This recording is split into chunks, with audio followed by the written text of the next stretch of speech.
A'udzubillahi minasyaitonirrajim. Bismillahirrahmanirrahim. Alhamdulillahi rabbil alamin. Wassalatu wassalamu ala asyrafil anbiya'i wal mursalin wa ala alihi wa sahbihi ajma'in. Rabbi shrah li sadri wa yassir li amri wahlul 'uqdatam min lisani yafqahu qawli, amma ba'd. Alhamdulillah, segala puji bagi Allah Subhanahu wa taala kerana masih lagi memberikan kepada kita ruang dan peluang untuk sama-sama kita meneruskan kehidupan kita sebagai hamba kepada Allah Subhanahu wa taala. Walaupun kita diuji dengan berbagai-bagai ujian, sama ada ujian dalam bentuk penyakit, ujian dalam bentuk kesempitan hidup, dan berbagai-bagai ujian. Kerana dunia adalah darul mihnah, dunia adalah darul tempat ujian, maka kita sebagai manusia perlu menerima hakikat tersebut. InsyaAllah pada hari ini kita akan membicarakan berkenaan manhaj seseorang Muslim dalam berinteraksi atau bertaamul dengan penyakit, wabak dan seumpamanya. Allah Subhanahu wa taala telah menyatakan dalam berbagai-bagai ayat Al-Quranul Karim tentang ujian yang Allah Ta'ala berikan kepada manusia. Ujian dari sudut Allah Ta'ala mengambil nyawa manusia. Ujian dari sudut Allah Subhanahu wa taala mengurankan harta manusia. Ujian dari sudut Allah Ta'ala membiarkan manusia dalam kelaparan. Semua itu adalah ujian untuk mengetahui sejauh mana tahap keimanan, kesabaran sebagai seseorang manusia. Alhamdulillah, Allah Subhanahu wa taala takdirkan hidupkan kita sebagai seorang Muslim. Dalam kehidupan kita sebagai seorang Muslim tentu jauh berbeza dengan kehidupan orang yang tidak Muslim. Dalam apa jua aspek dan perkara, dalam apa jua musibah, dalam apa jua perkara yang dihadapi, Islam telah meletakkan garis panduan yang cukup lengkap untuk kita ikuti, untuk kita jalani, agar musibah ataupun ujian yang ditimpakan kepada kita dapat kita lalui dengan sempurna. Para ulama kita sendiri dalam isu penyakit yang berlaku baru-baru ini, yang kita ketahui sebagai virus corona, para ulama kita juga telah memainkan peranan yang sangat penting dalam meletakkan garis panduan, dalam meletakkan manhaj bagaimana kita sebagai seorang Muslim harus hadapi apa saja musibah, terutamanya secara khusus apa yang telah berlaku kepada kita sekarang ini. Para ulama telah menulis berbagai-bagai tulisan, antaranya yang berkenaan hukum hakam yang berkaitan dengan wabak, seperti mana ditulis oleh Syekh Muhammad Asy-Syamani, sebagaimana juga ditulis oleh Syekh Khalid Al-Musyaikih, dan juga ada sebagian ulama yang sempat menyusun hadis-hadis Al-Arba'un As-Sahihah, 40 hadis-hadis tentang kesihatan yang disusun oleh seorang tokoh, seorang ulama di Al-Azhar Asy-Syarif, Dr. Hasan Asy-Syafi'i hafizahullah taala, bagi memberikan garis panduan kepada kita sebagai seorang Muslim bagaimana seharusnya kita hadapi musibah secara umum dan penyakit secara khusus yang sedang melanda kita menurut batasan Al-Quran dan juga menurut batasan hadis Nabi SAW, bertujuan agar kita tidak tergelincir dalam menjalani kehidupan kita. InsyaAllah pada pagi ini dalam masa serba ringkas saya akan sebutkan beberapa manhaj yang seharusnya seseorang Muslim lalui dalam menghadapi wabak. Perkara ini telah disebutkan oleh Syekh Khalid Al-Musyaikih dalam buku beliau, dalam tulisan beliau Al-Ahkam Al-Fiqhiyah Al-Muta'allaq bi virus corona, hukum hakam yang berkaitan dengan hukum hakam fiqh yang berkaitan dengan virus corona. Satu dialog atau satu pidato yang beliau sampaikan di Universiti Al-Qasim, di Universiti Qasim, lalu dijadikan dalam bentuk tulisan dan beliau sebarkan untuk bacaan kita. Terdapat lebih kurang 10 manhaj atau garis panduan kita sebagai seorang Muslim bagaimana yang sepatutnya kita lakukan dalam menghadapi virus tersebut. Yang pertama, Syekh menyebutkan manhaj yang pertama yang sepatutnya atau pendirian kita sebagai seorang Muslim dalam menghadapi ujian ini, yang pertama, an yakuna muttabi'an li ta'limati as-sadirah an jihati rasmiyah. Kita hendaklah mengikuti apa saja saranan, apa saja informasi yang dikeluarkan secara rasmi oleh pihak pemerintah. Sebagai seorang Muslim, menjadi satu kesalahan sekiranya kita menyebarkan sesuatu perkara tanpa secara rasmi. Sesuatu berita yang kita dengar terus kita sebarkan. Allah Subhanahu Wa Taala sendiri memberikan amaran. Allah Subhanahu Wa Taala menyebutkan dalam surah An-Nisa pada ayat ke-83, wa idza ja'ahum amrun minal amni awil khawfi adha'u bih walau radduhu ila rasuli wa ulil amri minhum wa ila ulil amri minhum la'alimahu alladhina yastanbitunahu minhum.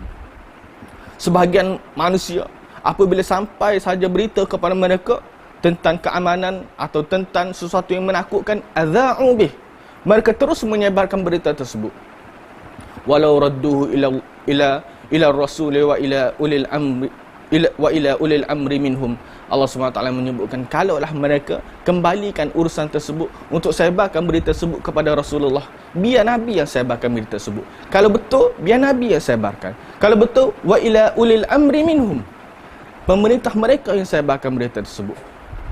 Kerana ada perkara-perkara yang melibatkan maslahat secara umum, memerlukan kepada garis panduan tentang berita-berita tersebut agar tidak menimbulkan ketakutan dalam diri umat Islam. Itu adalah perkara pertama atau manhaj yang sepatutnya kita lalui sebagai seorang Muslim. Hendaklah informasi atau berita-berita yang kita dengar, kita ambil daripada sumber yang rasmi agar tidak berlaku kesilapan dan tidak berlaku penipuan dalam berita yang disebarkan. Yang kedua, la yanbaghi lil muslim an yatalaqqa asy-syai'ati, tidak sepatutnya bagi seseorang Muslim menerima segala berita yang tersebar dan juga dia menyebarkan berita-berita tanpa sumber yang dipastikan kesahihannya. Allah Subhanahu Wa Taala menyebutkan dalam surah Al-Mu'minun, qad aflahal mu'minun alladzina hum fi salatihim khashi'un walladzina hum 'anil lagwi mu'ridun. Beberapa sifat orang beriman telah Allah Subhanahu Wa Taala sebutkan. Allah Subhanahu Wa Taala berfirman yang bermaksud qad aflahal mu'minun, orang beriman telah berjaya. Siapa? Alladzina hum fi salatihim khashi'un, yang mana mereka dalam salat mereka khusyuk. Walladzina hum 'anil lagwi mu'ridun, dan mereka berpaling atau mereka tidak menerima perkara-perkara yang lara. Apa dimaksudkan perkara-perkara yang lara? Sebagai ulama tafsir menyebutkan al-lagwu di sini bermaksud kata-kata yang tidak dipastikan kesahihan dia. Wa kullu ma la faidata fihi, setiap perkara tidak ada faedah, itulah lara. Kata-kata tidak ada faedah yang tidak bersumberkan daripada sumber yang sahih, atau amalan-amalan yang tidak bersumberkan daripada amalan-amalan yang sahih, garis panduan yang tidak bersumberkan daripada garis panduan yang sahih. Fa idza kana taraka ma la faidata fihi min asba'i al-falah, dengan meninggalkan perkara-perkara sia-sia tadi, oleh kerana perkara-perkara atau berita-berita tidak bersumberkan daripada sumber yang sahih, maka ia adalah sia-sia, ia termasuk al-lagwu, tidak ada faedah. Orang beriman sepatutnya menjauhi perkara-perkara tersebut. Garis panduan yang ketiga yang disebutkan oleh Syekh Khalid, alal muslim ayya'taqida annahu azab minallahi ta'ala yursiluhu ala man yasha'u min ibadihi wa annahu rahmah lil mu'min. Bagi seseorang Muslim, mereka perlu meyakini bahawa apa yang berlaku ini adalah azab daripada Allah Subhanahu Wa Taala yang Allah Taala utuskan kepada sesiapa saja dari kalangan umat dia, daripada kalangan hamba dia. dan ia menjadi rahmat kepada orang beriman. Beza antara orang yang beriman dengan orang tidak beriman kepada Allah Subhanahu Wa Taala, musibah yang datang kepada mereka, bagi orang tidak beriman, mereka merasakan itu azab. Mereka merasakan tidak ada jalan keluar untuk mereka lari daripada musibah tersebut. Mereka rasa mereka putus harapan dengan musibah yang menimpa mereka. Bagi orang beriman, apa sahaja yang berlaku kepada mereka, mereka anggap itu adalah daripada rahmat Allah Subhanahu Wa Taala. Sebagaimana dalam hadis yang diriwayatkan daripada Aisyah radhiyallahu anha, Nabi sallallahu alaihi wasallam pernah ditanya oleh Aisyah berkenaan taun. Nabi menjawab, "Azabun yursiluhu Allahu ala man yasha wa rahmatul lil mu'minin." Penyakit taun secara khusus dan juga apa-apa saja penyakit, apa-apa saja musibah, azabun adalah azab yang Allah Ta'ala hantarkan kepada siapa sahaja yang dia kehendaki daripada kalangan hamba-Nya. Wa rahmatul lil mu'min, dan ia menjadi rahmat kepada orang beriman. Wa ma min ahadin yaqa'u at-ta'unu fi baladi, tidak ada seorang pun yang berlaku ta'un di tempat dia, fayamkuthu sabiran muhtasiban, lalu dia tinggal dengan sabar dan juga dengan mengharapkan pahala daripada Allah, illa katabalahu misla ajri syahid, malaikat Allah Ta'ala berikan kepada dia, dituliskan kepada dia pahala seperti mana orang-orang yang syahid. Itu garis panduan ketiga disebutkan. Manhaj yang keempat, yang bagi alal muslim an ya'khudha bi hadi Nabi sallallahu alaihi wasallam. Bagi seseorang muslim, tidak ada ikutan, tidak ada panutan yang lebih sempurna melainkan Rasulullah sallallahu alaihi wasallam. Dalam kita menghadapi musibah dan wabak ini, seharusnya kita menjadikan Rasulullah sallallahu alaihi wasallam sebagai ikutan kita. Bagaimana petunjuk Nabi? Bagaimana ajaran Nabi ketika menghadapi perkara-perkara tersebut? Yang pertama, kalau kita nak simpulkan bagaimana petunjuk Nabi, sangat banyak. Yang pertama, kita boleh katakan yang paling asas adalah Nabi mengajarkan kepada kita memperbanyakkan doa kepada Allah Subhanahu Wa Taala. Seperti doa yang selalu kita dengar, Allahumma inni a'udzubika minal baras wal jununi wal juzami wa min sayyi'il asqami. Yang selalu kita lihat di banner-banner, yang selalu kita lihat di papan-papan iklan dan juga dalam iklan televisyen. Doa yang sangat bagus untuk kita amalkan. Perbanyakkan membaca doa yang diajarkan oleh Rasulullah sallallahu alaihi wasallam. Pilih waktu-waktu yang mustajab untuk kita berdoa. Antara dua azan, 1/3 terakhir malam, ketika kita dalam keadaan sujud pada hari Jumaat, disunahkan kita memperbanyakkan doa tersebut. Dan kita mengamalkan sunnah-sunnah Nabi sallallahu alaihi wasallam yang lain. Nabi sallallahu alaihi wasallam apabila melibatkan benda-benda yang baik, Nabi menggunakan tangan kanan untuk makan dan sebagainya. Apabila benda-benda tidak elok, maka Nabi menggunakan tangan kiri untuk mendapatkan kebersihan. Dan juga doa-doa yang Nabi selalu ajarkan kepada kita. Apabila pergi ke suatu tempat, Nabi ajar kepada kita baca Bismillahilladzi la yadurru ma'asmihi syai'un fil ardi wala fis sama' wa huwas samiul alim.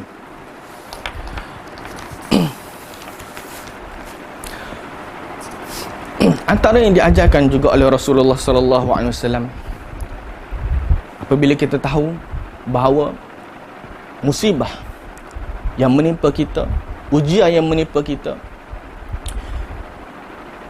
berkemungkinan berlaku disebabkan oleh dosa-dosa yang kita lakukan, maka perbanyakkanlah bertaubat kepada Allah Subhanahu Wa Taala. Seperti mana salafus salih menyebutkan, ma nazala bala'un illa bi dhanbin wa la yukshafu illa bit taubah. Tidaklah bala itu, ujian itu turun melainkan kerana dosa yang dilakukan. Wa la yukshafu, dan tidak dihindarkan, tidak dilepaskan daripada bala tersebut illa bit taubah, kecuali dengan kita bertaubat kepada Allah Subhanahu Wa Taala, memperbanyakkan istighfar. Allah Subhanahu Wa Taala menyebutkan di dalam surah Al-Anfal pada ayat ke-33, wa ma kana Allahu liyu'adzibahum wa anta fihim.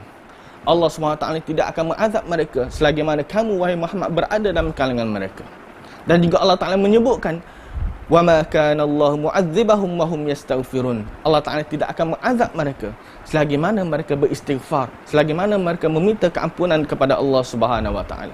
Oleh kerana musibah yang berlaku boleh jadi kerana dosa-dosa kita, maka dengan kita bertaubat kepada Allah Subhanahu wa taala, musibah tersebut akan diangkat oleh Allah Subhanahu wa taala. Manhaj yang kelima, alal muslim an yu'mina bi qada'illah wa qadrihi ma'a husni tawakkul 'ala Allah taala. Sebagai seorang muslim, kita kena menanamkan akidah kita beriman dengan takdir dan qada dan qadar Allah Subhanahu wa taala. Semua ini telah diputuskan oleh Allah Subhanahu wa taala. Tidak ada tempat untuk kita lari daripada qada dan qadar Allah Subhanahu wa taala. Pernah berlaku suatu zaman Bani Israel, sebagaimana Allah Subhanahu wa taala sebutkan di dalam Al-Quranul Karim dalam surah Al-Baqarah ayat 243. Alam tara ilal ladzina kharaju min diyarihim wa hum ulufun hadaral maut faqala lahumullahu mutu. Allah Ta'ala kata, alam tara ilal ladzina kharaju min diyarihim, kamu tidak lihatkah kepada mereka yang mana mereka keluar, kharaju min diyarihim, keluar daripada kampung halaman mereka, hadaral maut, kerana mereka lari daripada kematian, mereka takut kepada mati. Faqala lahumullah, lalu Allah Ta'ala katakan kepada mereka, mutu, matilah kamu. Peristiwa berlaku sebagaimana disebutkan oleh Al-Imam As-Sa'di dalam tafsir beliau, berlaku kepada Bani Israel kerana mereka lari daripada wabak. Di kawasan mereka berlakunya wabak, mereka takut kematian menimpa mereka, lalu mereka melarikan diri. Mereka rasa dengan cara mereka melarikan diri, maka mereka akan selamat. Allah SWT tunjukkan kepada mereka bahawa tidak ada yang dapat lari daripada qada dan qadar Allah Subhanahu wa taala. Mereka lari itu pula yang mematikan mereka. Faqala lahumullahu mutu. Allah Taala katakan kepada mereka, mati. Lalu matilah mereka. Wahum ulufun, beribu-ribu mereka yang keluar daripada kampung halaman untuk menyelamatkan diri mereka. Di samping Allah Subhanahu wa taala menyuruh kita supaya melakukan asbab. Allah Taala suruh kita supaya bertawakal kepada Allah Subhanahu wa taala, supaya berusaha untuk melindungi diri, tapi kita kena percaya dengan qada dan qadar Allah Subhanahu wa taala. Ubadah bin As-Samit radhiyallahu anhu pernah memberikan satu pesanan kepada anak beliau. Dia kata kepada anak dia, ya bunayya innaka lan tajida ta'ma haqiqatil iman hatta ta'lam. Wahai anakku, kamu tidak akan dapat merasai hakikat sebenar iman hinggalah ta'lam, kamu tahu annama asabaka lam yakun liyukhti'aka wa ma akhta'aka lam yakun liyusibak. Apa sahaja yang telah diputuskan oleh Allah akan berlaku kepada kamu, maka ia akan berlaku. Dan apa sahaja yang diputuskan oleh Allah tidak berlaku kepada kamu, maka ia tidak berlaku. Selagi mana kita tidak dapat merasai hakikat tersebut, maka kita akan tidak akan dapat merasai hakikat iman. Orang beriman betul-betul kepada Allah, maka merasakan semua ini adalah qada dan qadar Allah Subhanahu wa taala. Tidak ada tempat untuk kita lari kecuali kita memohon kepada Allah Subhanahu wa taala. Yang keenam, alaihi an yatawakkal 'ala Allah wa ya'tamid 'alaihi fi jalbin naf'i wa daf'id dhar. Kita kena bertawakal kepada Allah Subhanahu wa taala dan jadikan Allah Subhanahu wa taala sebagai pegangan kita dalam kita nak mendapatkan kebaikan dan juga nak untuk menolak kemudaratan. Allah Subhanahu wa taala sebut dalam surah yang selalu kita baca, Allahus Samad. Sebagai ulama tafsir menyatakan Allah As-Samad bermaksud Al-Muhtaju ilaihi kullu ahadin. As-Samad bermaksud semua benda, semua perkara, semua kehidupan, semua makhluk, semua memerlukan kepada Allah Subhanahu wa taala. Tidak ada satu pun makhluk, tidak ada satu pun perkara, melainkan semua memerlukan kepada Allah Subhanahu wa taala. Dan kita kena yakin bahawa virus secara khusus yang berlaku ini, ia adalah makhluk Allah Subhanahu wa taala. Ia adalah salah satu makhluk Allah Subhanahu wa taala. Sebagaimana Allah Taala boleh menghidupkan dia, Allah Taala juga boleh mematikan dia.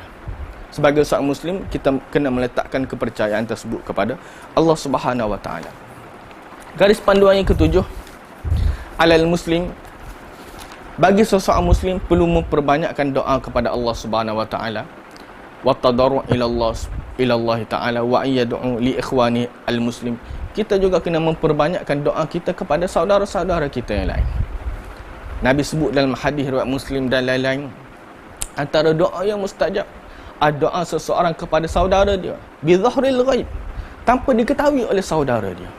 Di samping kita mendoakan diri kita, ya Allah selamatkanlah aku daripada bala, Kau selamatkanlah juga jiran aku, ya Allah. Kau selamatkanlah juga saudara-saudara aku, ya Allah. Boleh jadi oleh kerana doa kita kepada orang lain tersebut, maka dimustajabkan oleh Allah. Allah Ta'ala selamatkan saudara kita, dan Nabi kata diberikan juga seumpamanya kepada dia. Diselamatkan saudara kita, kita juga akan diselamatkan oleh Allah Subhanahu Wa Ta'ala. Perkara yang ke-8, alal muslim, bagi seseorang muslim, dia kena bersangka baik kepada Allah Subhanahu Wa Ta'ala. Seperti mana kita sebutkan tadi, sebagaimana Allah Subhanahu Wa Ta'ala menghidupkan virus tersebut, sekecil mana pun ia tetap makhluk Allah Subhanahu Wa Ta'ala, maka Allah Ta'ala boleh mengadakan dia, Allah Ta'ala juga boleh menghapuskan dia. Dan kita kena tahu semua ni ada hikmah yang sangat-sangat besar di sisi Allah Subhanahu Wa Ta'ala. Walaupun pada kadar pemikiran kita sebagai seorang manusia, kita tak sampai nak fikir apa hikmah dia, tapi kita kena letakkan keyakinan, kita kena letakkan sangka baik kita kepada Allah Subhanahu Wa Ta'ala. Ada hikmah yang sangat besar yang Allah Ta'ala nak di sebalik perkara yang berlaku ini. Kerana sangka baik inilah satu perkara yang perlu kita bawa hingga kepada kita mati. Wala tamutunna wala yamutanna ahdukum illa wa huwa yuhsinu dhanna bi rabbih.